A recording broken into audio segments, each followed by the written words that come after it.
All right, happy Friday, everybody. It's game day eve, or if you're watching our multicast on Saturday morning, that's fine too. Ahead of an 11 o'clock kickoff, big game, Texas and BYU. It's a huge day in the Big 12. Five teams tied at 4-1 atop the Big 12 conference as play begins this weekend. And there are two matchups of 4-1 teams, Texas and BYU here in Austin. And of course, the Bedlam game up in Stillwater, Oklahoma State. Also, 4-1 Iowa State will host Kansas Saturday night. So separation Saturday, Mike Cravens, as we start our broadcast that understands the pride and tradition of the Texas football program will never be entrusted to the Timid of the Week. It's our second episode of the week, the Eyes on Texas Multicast, a product of the Republic of Football on Dave Campbell's Texas Football Podcast Network. We are powered by our presenting partner at Grande Equipment, also our founding partners. We'll tell you about them throughout the broadcast as we get you ready for this game. Deep dive look at the Kansas State Wildcats and the Texas Longhorns.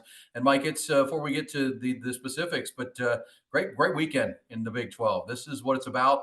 I know Brett Yormark couldn't have been happy, the conference commissioner, with the September and how that went. And everybody kind of stumbled out of the gate outside of Texas and Oklahoma. But now here we are with 4 games to go, November to remember, and any of 5 teams, could find their way into Arlington in the Big 12 championship game right now. To me, this is what makes football fun and why November's the best month out of the year. College football really gets going. You look at the Big 12, and as you mentioned, in September, it looked like a 2-team race. It was going to be Texas and Oklahoma, two future SEC teams. One of them was going to ride off with this Big 12 championship. And there's been other contenders that have risen to the top and made this conference what it always is, and that's usually full of parity. Full of parity. And we'll have a look at that Oklahoma State game a little bit. Obviously, start looking at Iowa State, too. This will be a good day for Longhorn fans. If you're going to the game, obviously, make sure you record the Bedlam game because you're going to not play Oklahoma State this year, but you might see them in Arlington if you can get there. Also, you'll see Iowa State coming up in Ames a couple weeks here. And tonight, or actually, if you saw the other night on Thursday night, you got to see TCU play against Texas Tech. Before we get going, let's thank our presenting partner at Grande Equipment, our great friend and partner, Wes Murray. He and his team, and understand your reputation is all you have. When you have a project that needs done, major, minor, huge scale, or smaller, you've got a timeline, you've got a budget, and it's about getting it done on time and hassle-free, and that's how Grande has operated for 31 years. They're not in the equipment business. They're in the relationship business. They're going to get you the equipment you need to finish that project every single time. Earning their business is just the beginning of the relationship. They want to be with you side by side all the way to the finish. And they're also an independent equipment dealer where you can buy or rent equipment from them, and they use all major manufacturers. They're not locked into one dealer. You can get the Caterpillar, John Deere, Komatsu, Volvo, whatever that piece of equipment is you need, they're going to get it for you, or lots of pieces of equipment they can do. It's a heavy equipment sales and rentals. Also have a great new energy sector supporting renewable energy and solar projects all over the country and here in the great state, specializing in that pile driver application. Based out of New Braunfels, Texas now, right between New Braunfels and San Marcos. They started in Buda, got too big, actually started in Dripping Springs, then grew over to Buda, now down to a bigger location. They're just getting bigger and bigger. Grande Equipment, they don't overpromise, they overdeliver, and they deliver you the Eyes on Texas multicast twice a week, including this edition. All right, Mike, let's start with Texas offense against this Kansas State defense, and we'll flip it around. We'll talk special teams, some of the nuances of this game. Our look at the Texas offense with backup quarterback Malik Murphy in and running it will be brought to you by Carlos Carrion, the Texas Mortgage Guy, thetexasmortgageguy.com. What do you see when you see this Texas offense? I mean, to me, all week long when we talked about this game, Mike, it's a Coach Sark game. This is a coaching game because you've got to find a way to score points and finish drives and come up with a creative game plan around a backup quarterback. I think Longhorn fans would feel a lot better about this game. Obviously, if Quinn Ewers were starting and playing in this game, but it's going to be Malik Murphy. Not that he can't win this game for Texas, but at the same time, you got to build a game plan that's specific to him that can maximize your weapons and maximize this game against a very sound K-State defense who's playing its best football right now. We've seen 8 sample sizes of this Texas offense so far, and with Quinn and with Malik, it feels pretty similar, right? Like they have the ability to make big plays. They can run the ball consistently from 20 to 20. They're going to move the football even against a team like Kansas State. They're also probably, maybe have a quarter where it kind of goes into a little bit of a lull and they disappear for a little bit. And so, to me, this comes down to the red zone and what the Texas offense can execute once it gets there. I have no doubt that it's able to move the ball. Kansas State's allowed some passing yards, and that loss to Missouri, they allowed like 380 yards passing there. So the secondary is kind of the weak spot for them. But Texas last year had really good success running the football. The year before, they had a lot of success running the football.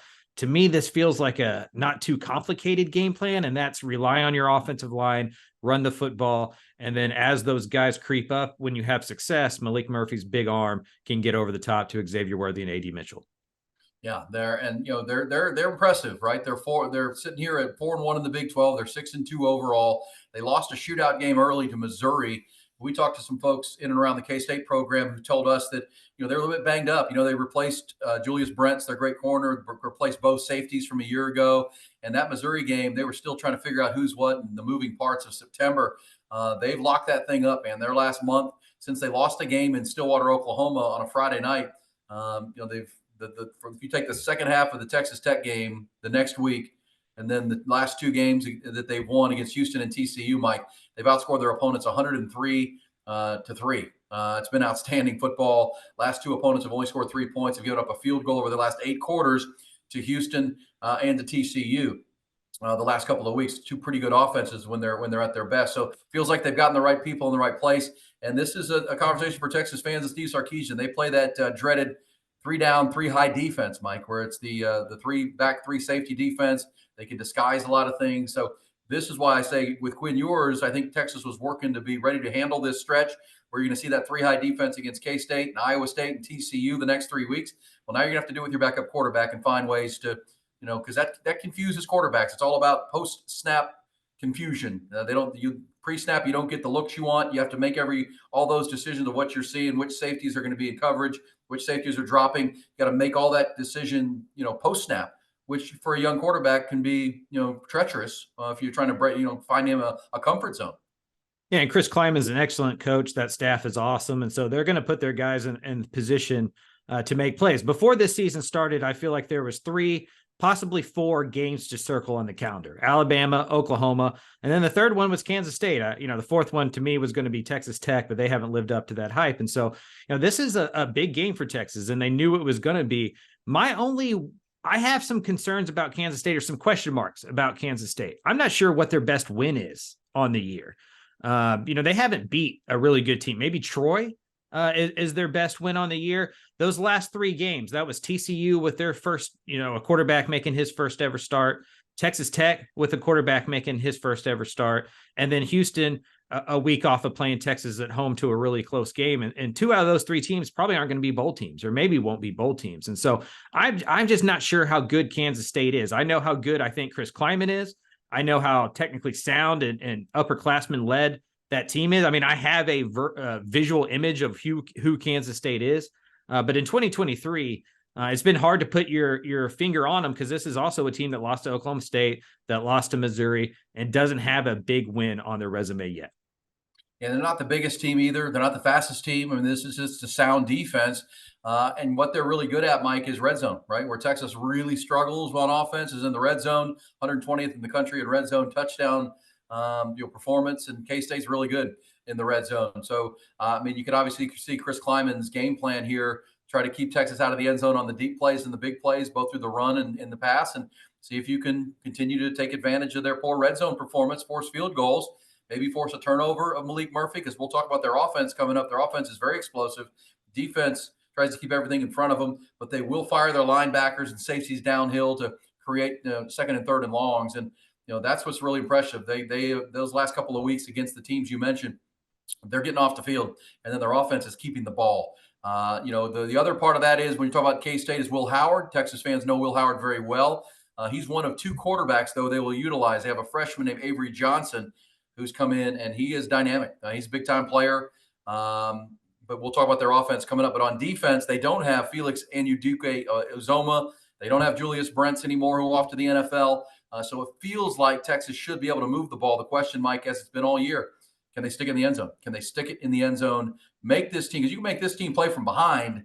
Now you're cooking with grease at home, but Texas needs to be able to score those points to create that scenario, because they have beaten this team 8 of the last 10 times. Sark has never lost to Chris Kleiman. He's 2-0 head-to-head. Tom Herman kind of turned the tide on this rivalry while he was here. So it does feel like Texas has the athletic advantage, maybe even the size advantage, speed advantage. That's something you have to take advantage of here for the Longhorns on the offensive side. You know, it's funny. You talk to some of the young reporters and they're like, why do y'all fear Kansas State so much? I think it's like people my age and older that have that PTSD against, the Kansas State, Texas deal. But Texas has gotten really physical in the offensive line. Like, they don't get bullied anymore. Like, T'Vondre Sweat's not getting pushed around. Kelvin Banks isn't getting pushed around. DJ Campbell's not getting pushed around. And so when you're not getting punked in the trenches by a team like Kansas State, like Iowa State, those teams that try to draw you into the mud, it does become an athletic contest, and it becomes about turnovers and becomes about execution. To your point, Kansas State isn't overly athletic, and the red zone helps that, right? Like, once you have that end zone as kind of the 13th, 12th defender back there, now all of a sudden Xavier Worthy can't go 30, 40 yards down the field. A.D. Mitchell can't beat you deep. And so you can be a little bit more compressed and have a fighter's chance against a more athletic offense like Texas. And so I absolutely agree. If you're Kansas State, you're trying to get this thing to 1st and 10 on the 15 and making them kick field goals. And if you're Texas, you have to look at field goals like punts. Like, that is not a successful drive, just getting 3 points. You're going to need touchdowns to beat this Kansas State football team, because as we're talking about in a little bit, the offense has really found a groove on the other side for the Wildcats. And even if your defense plays well, they're going to give up some points. Yeah. And so you're going to have to match it. And that, I mean, again, Sark on Monday, we played a lot of his sound in our earlier week edition of the Eyes on Texas multicast presented by Grande Equipment. It was, he was intense. Sark was pretty intense. I mean, he was buckled up. And then I got word from the folks that Sark really gave the business to the offensive line, especially on Monday. I mean, this was a real intense coach who understands we're better than what we did against BYU. Maybe you can put my play calling on it, but we got to be able to push BYU for a yard at the goal line.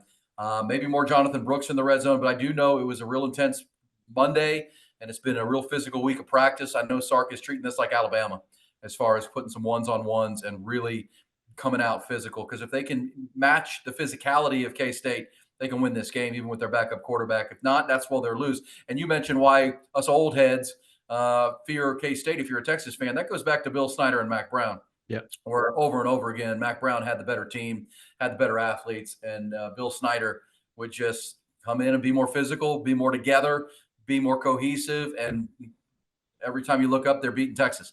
But it does feel like, and that's kind of a funny side of this rivalry, is Tom Herman's teams.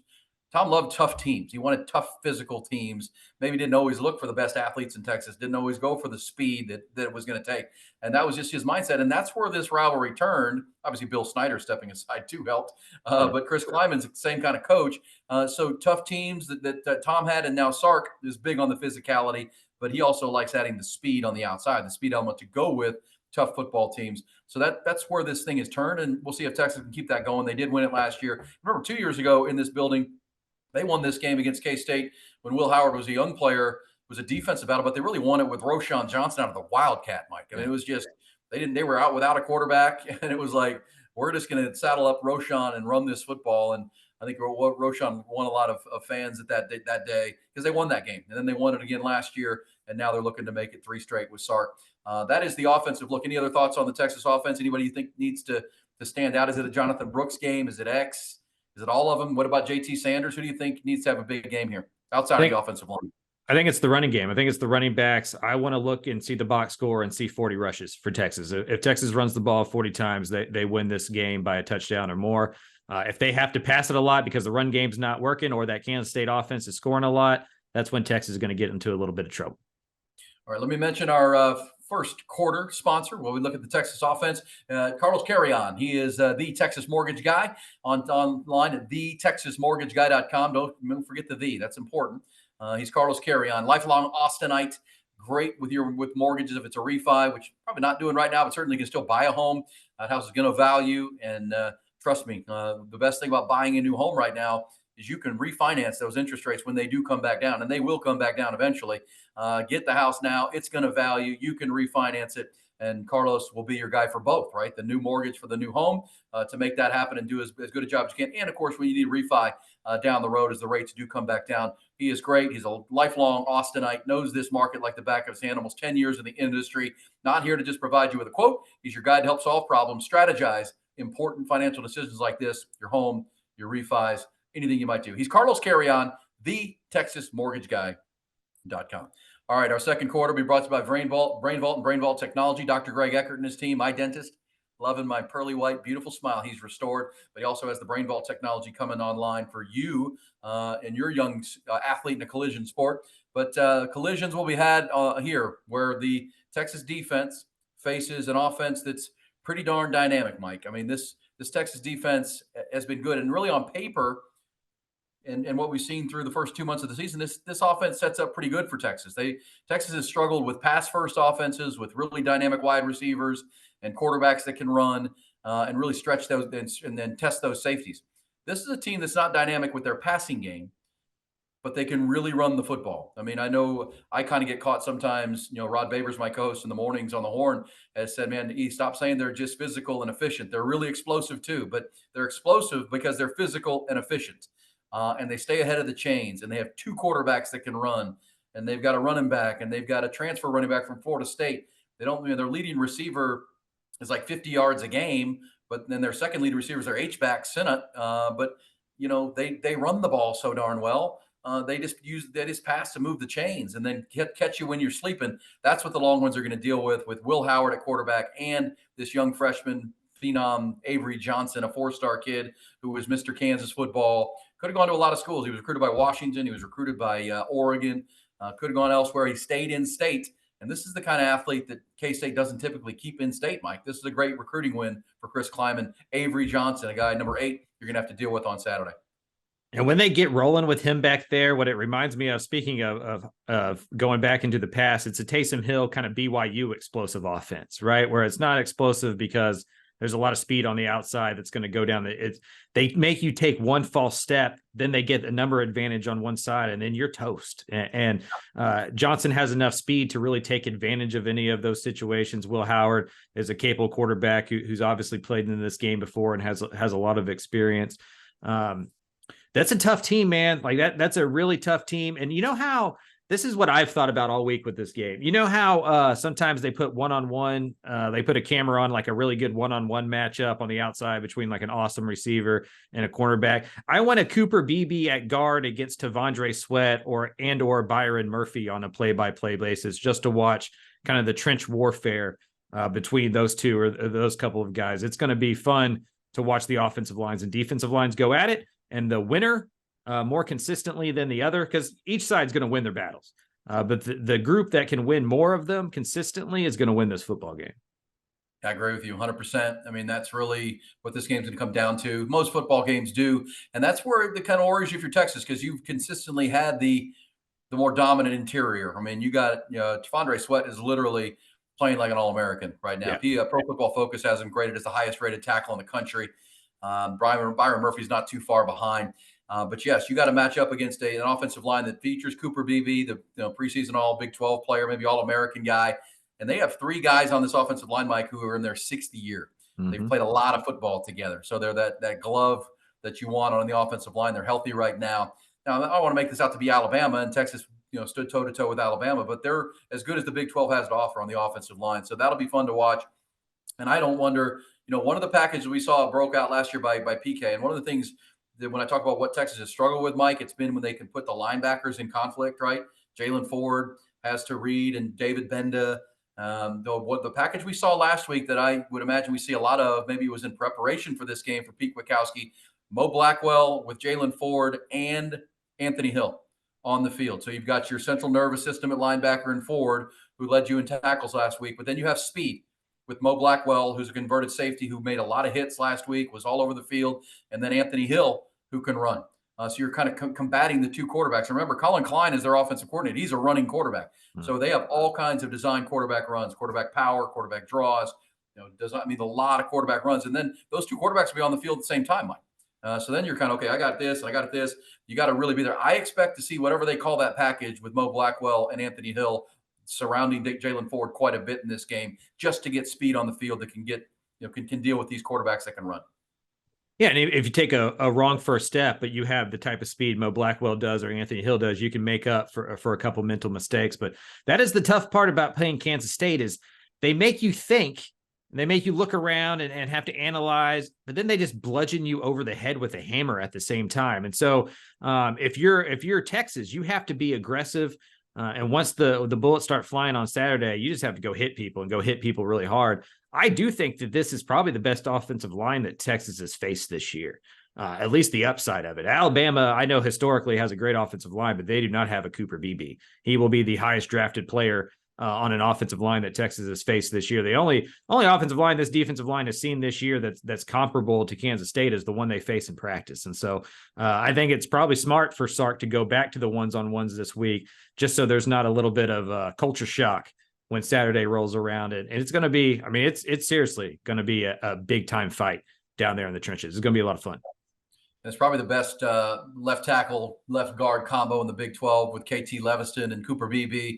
Those guys will both play in the NFL. You mentioned the battle with Tavondre Sweat and Byron Murphy. Their running backs are a kid named DJ Giddens and Trayshawn Ward, who transferred in from Florida State. They're about almost 1,200 yards rushing, 6 yards a pop. It's not Deuce Vaughn back there, but you got to deal with two good backs. So it's an explosive run game. And the stat that just jumps off the screen, Mike, is they're number one in the Big 12 and one of the top 3 or 4 in the nation in third down conversion rate. They're 56% converting third down. So as we've seen this year in college football, Texas has seen it against Wyoming, against Rice, against BYU. Teams that can go on long, time-consuming drives, they can eat up most of a quarter. Mm-hmm. Where you look up and it's 10 minutes are off the clock. And, man, that's half to half. And you're like, oh, geez. And now you got a backup quarterback you're trying to manufacture points. That's where this game gets precarious for me. But I would also say, I'm not trying to make this team out to be the mid-90s Nebraska Cornhuskers or something, but they are good. But Will Howard can become Will Spills the Pill, right? Will Howard, one of the things that happened in this season for them, they played on a Friday night in Stillwater, and he turned the ball over 3 times, threw 3 picks. That's when they got to the Tech game and he was still kind of scuffling. That's when he, the late great Bobby Knight now, one of the great motivators is the bench.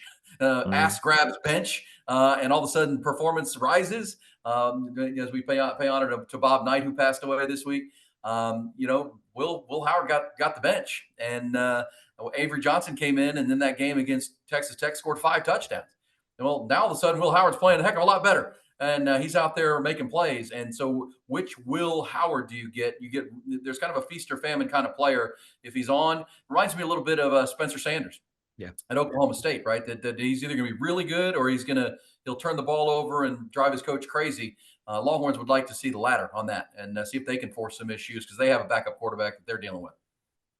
Yeah, to your point, Kansas State has lost the turnover battle twice this year, and it's their 2 losses. And so if you can get them to turn the ball over, you have a chance. And also in those 2 games that they lost, the defense didn't create a turnover. And so winning the turnover battle, not giving them any free plays. And I think the other part about the third down conversion rate that's important is it's because they're so good on first and second down. Like they're just an efficient offense that doesn't face a lot of 3rd and 12s, not a lot of 3rd and 13s. They're getting 3rd and 4s. They're getting 3rd and 3s. And they're converting those because they're getting into your run pass options. And what do you do as a defense? It's really hard to do there. Kansas State is averaging 1.99 points a drive. That's 4th in the nation. Like they're just an efficient, solid group that makes most possessions count. And to your point with the new rules, they can suck down a whole quarter of play, an 8, 9, 10-minute drive. If they put a 12, 13, 14 play drive, and that weighs on you. It's like body shots in a boxing match, and that's what Texas has to avoid. They do. And as you got to be fair. They're great, number 1 in the Big 12 in third down offense. Texas is number 1 in third down defense. They're the best in the country, in one of the top 3 or 4 in the country in third down defense. So this is a great matchup. That's what makes this a lot of fun. Longhorns are favored by 5, 5.5, depending on where you're looking. Should be a fun game. But Mike, a couple of key guys for you on defense. Obviously, the linebackers have to be good. Your safeties also have to not get beat over the top because as you're so worried about this run game, they'll go up over you. That's got to be a concern as well with the big explosive plays. But boy, this is a tackling game. Got to be physical, and then your linebackers got to be on point. Fair to say, Jalen Ford and Anthony Hill.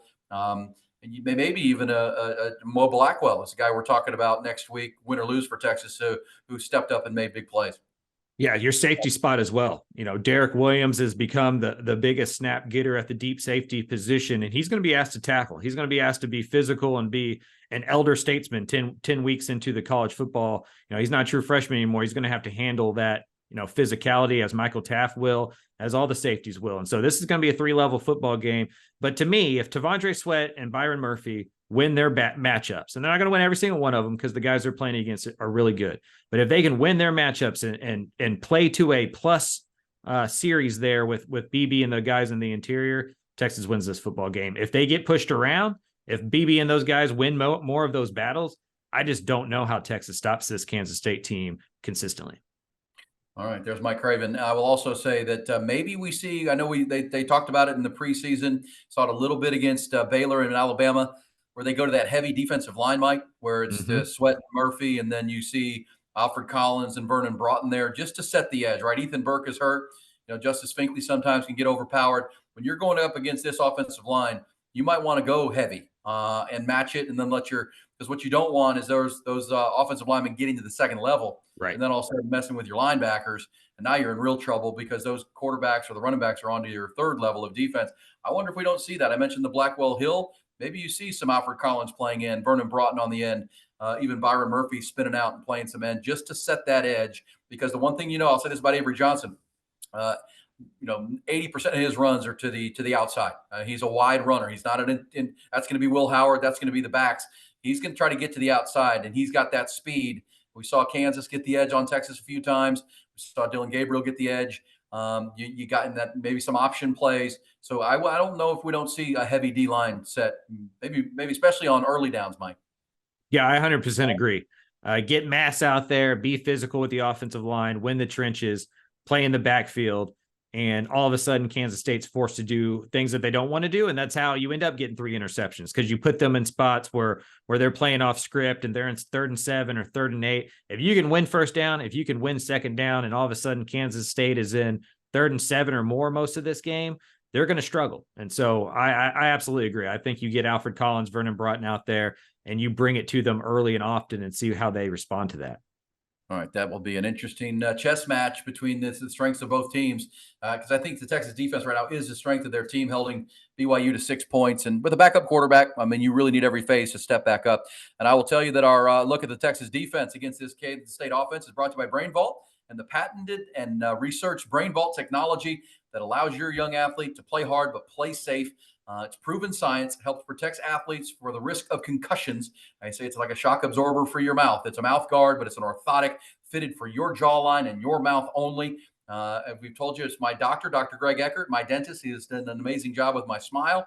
We've been telling you that story, but he also has been working with Drew Pittman, an NFL agent. He's got roughly 100 players in the NFL who have been wearing the Brain Vault technology the last 8 years with no concussions reported. So and they've had it researched heavily at places like Texas State University, and it's proven. And Brain Vault has now taken that technology used in the NFL and developed a retail version of the mouth guard, so your young athlete can also be fitted and have that confidence that they're playing hard, but they're playing safe with Brain Vault. Just visit the website, brainvault.com. It's every sport: cheerleading, lacrosse, rugby, soccer, football, obviously. Whatever that collision sport is, get this next level of protection with Brain Vault and brainvault.com. To learn more, go to the website, brainvault.com. Set up a fitting for your athlete or your entire team at brainvault.com. Join the movement.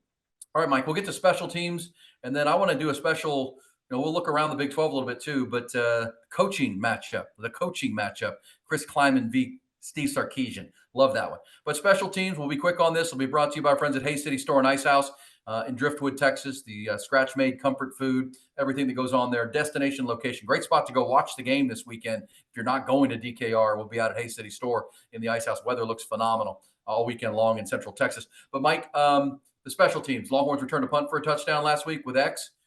First one we've seen, well blocked. Traditionally, Chris Kleiman teams, Bill Snyder teams before it with K-State, very good in the special teams, the special unit. This is a phase of the game that I know we'll be talking about on Monday, good or bad. There will be a play made by somebody that could help swing this football game, block a field goal, block a punt, return something. Special teams will be a big factor here. No doubt. That third phase of the game, it becomes more critical and more critical as the games get closer. And to your point, and this is what Chris Kleiman and Kansas State does. They don't beat themselves, kind of like a Virginia Tech back in the day, right? Where they're going to create some big plays on special teams. They're always going to take that side of the 3 possession game. So I don't know. I don't know enough about special teams to get in there and break it down and to know exactly what's going on. But like Missouri won against Kansas State on a last second field goal. This may be one of those that comes down to a missed field goal or two, or as you said, maybe a block punt or a big return.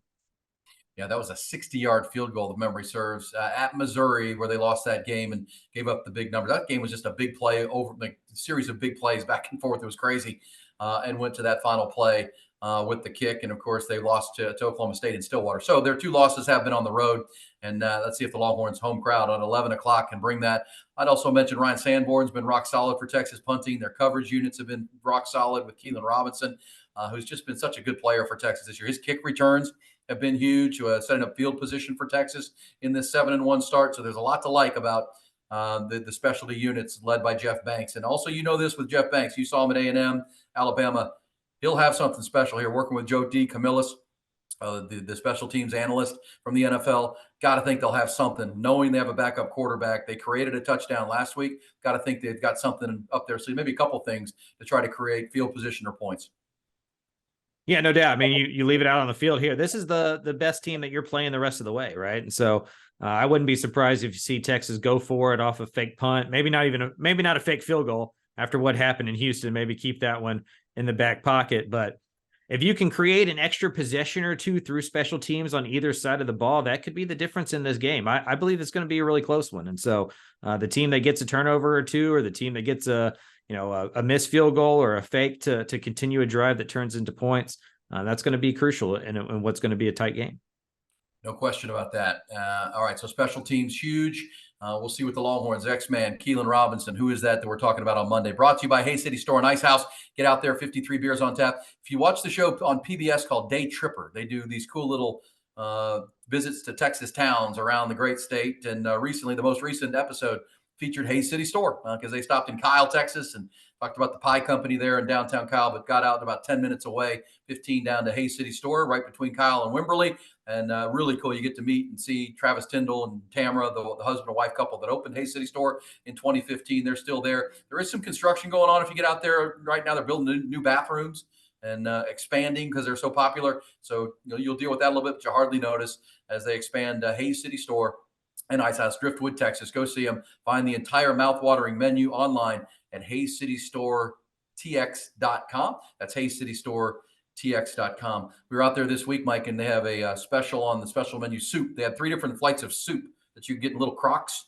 So they had tortilla soup, and they had this basil soup and some chowder. It was really good. So you don't get a huge bowl. You get 3 different kinds. It was awesome. It was a great special. We shared it. It's a good thing at Hay City Store and Ice House. They're always coming up with cool, creative ways to keep it real at Hay City Store. You're going to love everything you get there. It is soup weather. It is soup weather, especially in the evenings when that sun goes down. All right, Mike, coaching matchup brought to you by One Source Gas of Austin and Central Texas, OneSourceGasATX.com online. This is a start game. I can see the intensity in his eyes on Monday. Chris Kleiman's one of the best coaches in the country, well respected. He was a perfect hire for this program. He just kind of fits the mold. Highly successful at the lower level on his way up. But, man, has already shown he won a Big 12 championship last year. This guy can coach, and his team's well coached. Sark's team has to be the same if they're going to win this game on Saturday. Yeah, it's going to come down to who's cleaner, who executes, who's good in the red zone, who doesn't turn the ball over, special teams like we just talked about. Sark's beaten Chris Kleiman before, even last year when Kansas State had, a Big 12 champion team over there. To me, this is going to come down to kind of mentality and whose team can be looser, because that kind of points towards Kansas State, right? Like the Wildcats can come into Austin with nothing to lose. Texas saw, themselves in the top 10 of the college football playoff. They control their own destiny for the most part. If they win out, they probably get a rematch with Oklahoma if they win that game. As long as there's not 4 undefeated conference champions, I think Texas probably gets into college football playoff. And so you're the underdog if you're Kansas State. I think that leans into what Chris Kleiman always wants to be. Like that's who he is as a coach. I don't know if Sark would do great at Kansas State. I'm not sure if Chris Kleiman would do great at Texas, right? Like there's different personalities and different kind of coaches that work well with different jobs. Chris Kleiman, to me, is built for these type of games. Nobody believes in us. We're going into hostile territory. We still control our own destiny in the Big 12. Let's go prove we belong with all these 5-star kids. Texas is going to have to avoid that kind of like mentality creeping into their brain, and they need to go out there and be loose as well. Agreed. And that's coaching, getting ready for the game, having your team ready to go, focused, intense. Can't get off to a slow start. And the one thing I'd say for Sark, I really have been impressed with a lot of the things that they've done this year, is just play a 4-quarter game. Play a 4-quarter game. I know with young people it's tough sometimes, but they've shown the ability, Texas this year, to the fans, that they can be a fourth quarter team. I know the Oklahoma game ended disappointing, but the Longhorns still really were the better team for most of that fourth quarter. They gave up the 2-minute drill or the minute and 7-minute drive, which is frustrating. But man, they turned the corner. This team was so bad in the fourth quarter last year in this program. They've gotten so much better, but now they need a 4-quarter game. They need to deliver that. I think that's one of the things Sark continues to stress: our red zone finishing drives, but playing 4 really good quarters of football. No better time here with the big noon Fox crew on site. Time to put on a show a little bit for the nation. Everybody be paying attention. Number 7 against number 23, which is what K-State will be coming in here with the first college football playoff rankings coming out. Probably should have mentioned that sooner, but the Longhorns are 7. K-State is 23. Kansas is 21, and Oklahoma coming in. Where did Oklahoma come in this ranking this past 9? 9 or 10? Yeah, 9. Because it went Texas, Alabama, Oklahoma, and people were having that discussion of like, well, Texas beat Alabama and Oklahoma beat Texas, and kind of what that 3-way should look like. So for Sark, it's a 4-quarter game, and he's got to find ways to get the ball in the end zone. And I'll say this, Mike, this is one of those games where I know fans, and Sark likes to go with his gut. We made that clear. You got to take some points, man. You got to get some field goals. If you got to get a field goal, you got to get a field goal. Then you got to force one the other way. That's just, you can't come up, because with a team that can control the ball like they can, I just don't think you can take possessions where you don't score, where you don't get points if you do get in the red zone. I know Sark gets frustrated by that, but we'll see if they need that. But it has been an ongoing. We're 8 games in now. You are what you are. They're just not great inside the 5-yard line, and really in the red zone in general. Really not been their strength, and it's a pretty good strength of Kansas State. So go ahead and give them their credit. Kick your field goals and get out. That's a coaching decision from Sark as well. All right. One Source Gas of Central Texas. We told you about Richard Striever, our halftime sponsor and partner during the regular broadcast on Mondays that dropped on Tuesdays of the Eyes on Texas multicast. He's just a tremendous growing company, and companies grow because they do it better than others. And that's what One Source Gas is. If you have compressed gas needs of any kind for your business, restaurants with the bar taps, veterinary clinics, medical clinics with the other types of gas, they are just better. That's why they keep taking market share, because they do it better. They're more prompt, they're more courteous, and customer service is their key. OneSourceGasATX.com, the website. Spell out the word one, please. ONE. OneSourceGasATX.com. Richard Striever and our great friends there. All right, last thing, Mike. Let's go around the conference, and let's start with those college football playoff rankings. They came out on Tuesday night after we recorded our Monday episode. I wanted to pick your brain on it. You said you'd be disappointed if Georgia was number 1. And you were right. Ohio State number 1 with Georgia number 2. Anything you nitpick when you see that, when you saw that come out on Tuesday? I thought Washington should be ahead in the top 4. I thought, with that win over Oregon, because it seems like the committee agrees that the win over Oregon is the best win on the season so far, because Oregon is the highest ranked one-loss team. And so I know Washington hadn't played well the last couple of weeks, but I kind of judge these big teams on how well they play in their biggest games, as long as they don't lose. But, it feels like another year where a month ago we were like, how do we dwindle it down to 4? And then now starting November, we're down to about 6, 7, 8 teams. And over the next month, Ohio State and Michigan will play each other. Alabama, Georgia, Texas will get a rematch with somebody probably. And so we'll figure this thing out to where there will be 4 teams that we feel are worthy of being in the college football playoff. Yeah, and it is one of those where, Michigan, Ohio State likely to be the representative of the Big Ten at this point. They're going to play each other in Ann Arbor. That game will settle itself, and the winner will likely beat whoever's in the Big Ten championship game by quite a lot. Georgia has every opportunity to run their schedule in November, and they'd likely beat Alabama in the SEC championship game for another, big matchup there. Florida State is the team that I think is sitting there at 4, that they've already had their hardest games. Now, they've got some rivalry games this month with Florida and Miami, and those are just those in-state things you got to deal with. And they'd have the ACC championship game, which right now would be Louisville. Mm-hmm. So we'll watch that. But, man, as we say, if let's say Michigan, Georgia, and Florida State went out, that's 3 of the 4 spots. So you're now playing for 1. And that's where that Pac-12, Big 12 battle comes. I mean, that's really where some style points can help. And a game like this with Fox and everybody here watching, this would be a good one with your backup quarterback, with Quinn Ewers, watching from the sidelines. This would be a huge win for Texas, obviously, for that narrative. Because here's where we are. If Texas, we started the season talking about making it to the Big 12 championship, getting yourself in that game. If you do, it'll be a good season. Well, now, if you can get to that game, you're going to have to win out. because with all these 4-1 teams, you can't afford another loss. You've already stubbed your toe in Oklahoma. And if you do that, you're going to be in the conversation we're having. That's where you are. So now the bigger things are a reality. It's not just about Big 12 championships, but you can't do one or the other. You kind of have to do both. Now you've got to win out to get there, which means you're an 11-1 football team, which means you're in the championship game. And now you're being talked about for the bigger conversations of college football, which is a lot of fun for Longhorn fans. It's been a while since Longhorn fans sat around on Tuesdays and wanted to see where that dropped. And 7 was about right. I think we could argue with Texas's record. I mean, the opponent record for Texas is 40-24. That's the best of any of these teams. They haven't played a bad team yet, really, outside of Baylor on their entire schedule. So they played a good schedule, and they have the best win. Same time, as you said, that Oregon loss to Washington is probably what's got them up above. Plus, Washington just really is strong in every metric. Or excuse me, Oregon, very strong in every metric. In my opinion, the Big 12 champion needs Florida State to lose, because I think we agree the SEC champion is going to get there because it's SEC. Like, even if Alabama wins out and then beats Georgia, I think Alabama gets in there. Michigan or Ohio State is going to get in there. I guess maybe this is the cynic in me. It feels like the Pac-12 champion is going to get in there unless it's a 2-loss Pac-12 champion, because we're going to want the Pac-12 to be represented in the college football playoff the year before they no longer exist. And it's been such a deep conference, really good quarterback play. The winner of that conference, if it's a 1-loss team, the winner of that conference is probably going to have the third best resume outside of the SEC and the Big Ten. So to me, this for Texas, for Oklahoma, for those teams kind of with that outside chance needing something to happen, it's Florida State getting upset is going to be the easiest route to that. Agreed.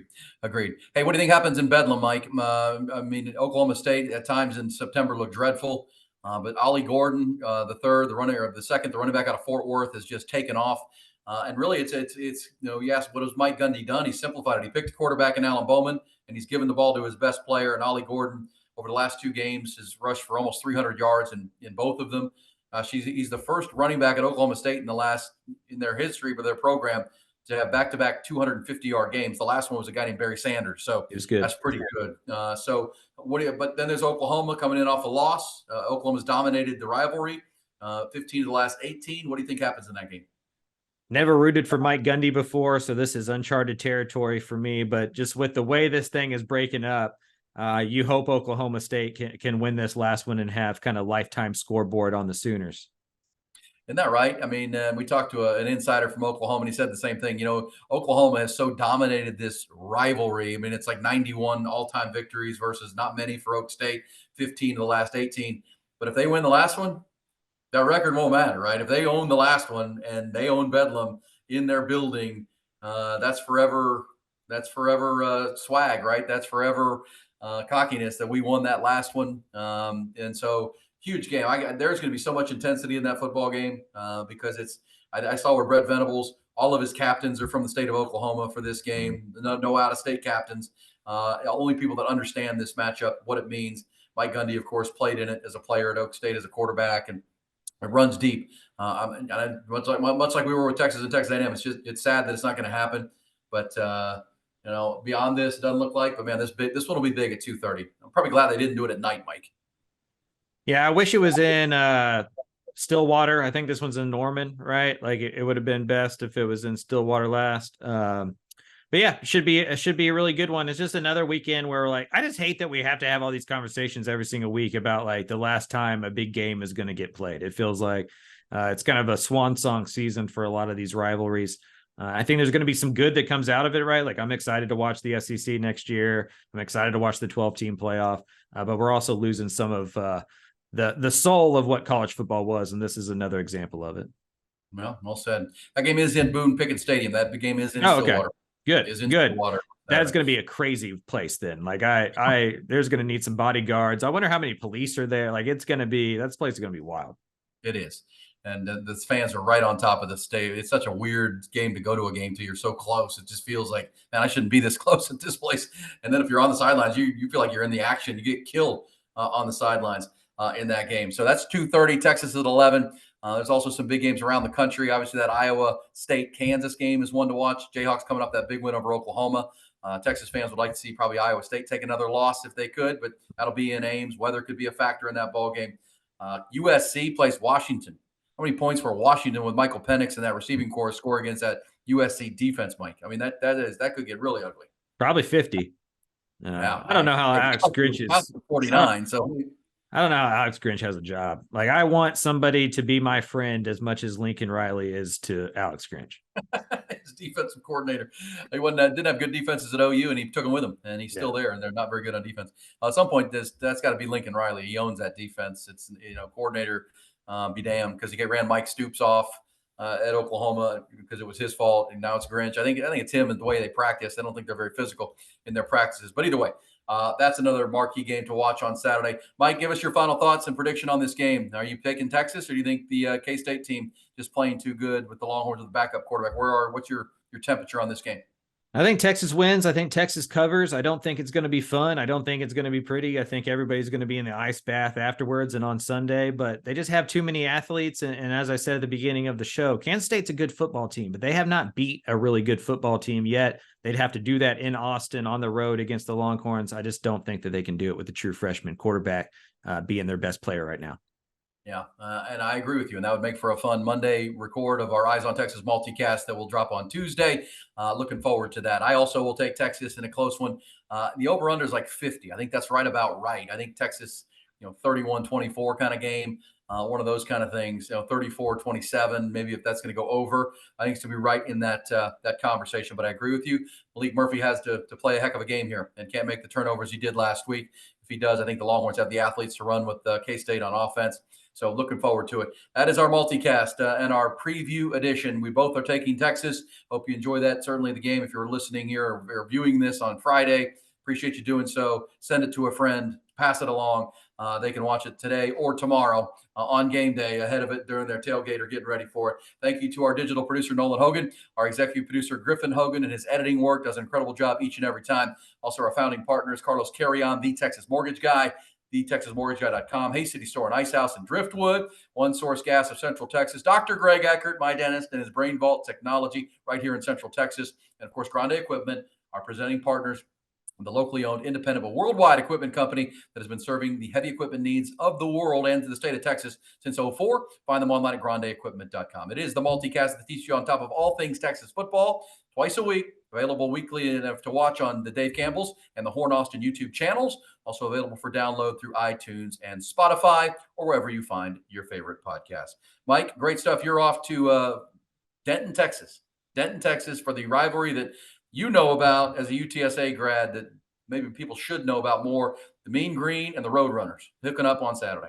The Mean Green and the Roadrunners on my 13 football stadiums and 13-week tour, this time's in Denton, America. So it should be a good one. One of the better G5 rivalries in the country, definitely the best one in the state. Both teams score a lot of points, so it should be exciting. Yeah, first-year coach at North Texas doing a nice job. And, of course, Jeff Traylor down there at UTSA always doing a great job. Mike, safe travels, and we'll talk on Monday. That's going to do it for us. Remember, download it, send it to a friend, hook 'em horns. It's the Eyes on Texas multicast.